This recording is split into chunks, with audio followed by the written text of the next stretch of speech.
दोस्तों, आज हम बात करेंगे डेल कार्नेगी की मशहूर किताब the quick and easy way to effective speaking की। एक ऐसी किताब जो हमें सिखाती है कि डर को कैसे खत्म करें, आत्मविश्वास के साथ सबके सामने बोलें और लोगों के दिलों में अपनी जगह बनाएं। तो चलिए शुरू करते हैं इस किताब की चैप्टर वाइज जर्नी। चैप्टर 1, बोलने का डर क्यों होता है। ज्यादातर लोग पब्लिक स्पीकिंग से डरते हैं क्योंकि उन्हें लगता है कि लोग उनका मजाक उड़ाएंगे या वो गलती कर देंगे। लेकिन डेल कार्नेगी कहते हैं, डर को खत्म करने का सबसे अच्छा तरीका है बोलना शुरू करना।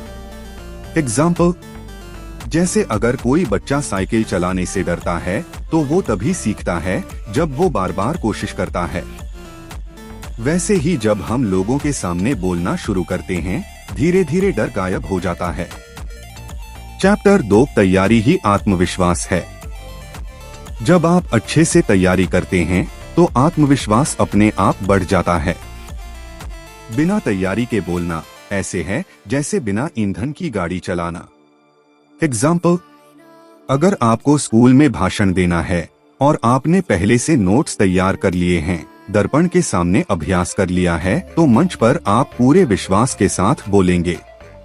चैप्टर 3, अपने अनुभव से बोलें। सबसे असरदार स्पीच वही होती है जो दिल से आती है। किताबें पढ़ना अच्छा है, लेकिन अगर आप अपने जीवन के अनुभव बताते हैं तो श्रोता तुरंत जुड़ जाते हैं।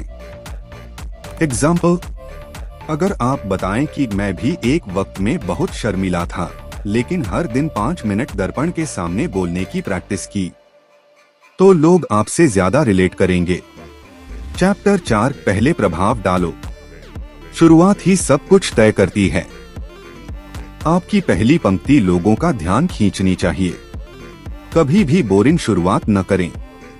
एग्जाम्पल, बजाय आज मैं एक विषय पर बोलने जा रहा हूं के, ऐसे शुरू करें। क्या आपने कभी सोचा है कि कुछ लोग बोलते हैं तो सब सुनते हैं और कुछ बोलते हैं तो कोई ध्यान ही नहीं देता।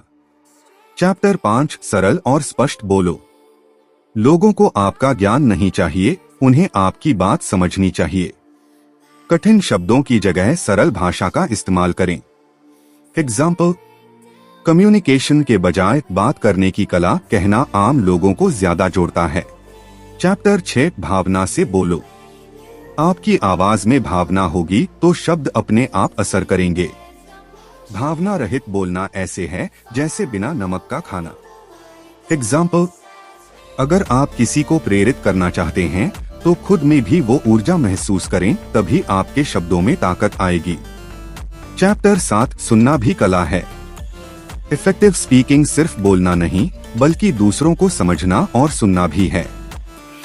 जब आप ध्यान से सुनते हैं तो लोग आपको बेहतर वक्ता मानते हैं।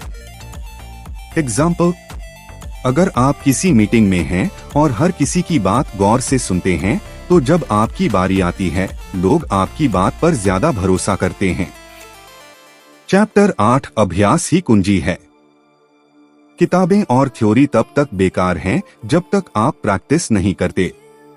हर दिन बोलने की छोटी छोटी कोशिशें आपकी बड़ी प्रगति बन जाती हैं। एग्जाम्पल, दर्पण के सामने बोलना, परिवार के बीच अपनी राय रखना या छोटे वीडियो बनाकर बोलने की प्रैक्टिस करना, ये सब आत्मविश्वास बढ़ाते हैं। तो दोस्तों, डेल कार्नेगी की यह किताब हमें सिखाती है कि डर को खत्म करने का एक ही तरीका है, बोलना शुरू करना। हर दिन थोड़ा अभ्यास करो, सच्चे अनुभवों से बोलो और जल्द ही आप भी हर मंच के हीरो बन जाओगे। अगर यह समरी पसंद आई तो इसे अपने दोस्तों के साथ जरूर शेयर करें, ताकि वो भी डर को जीतकर आत्मविश्वास से बोल सकें।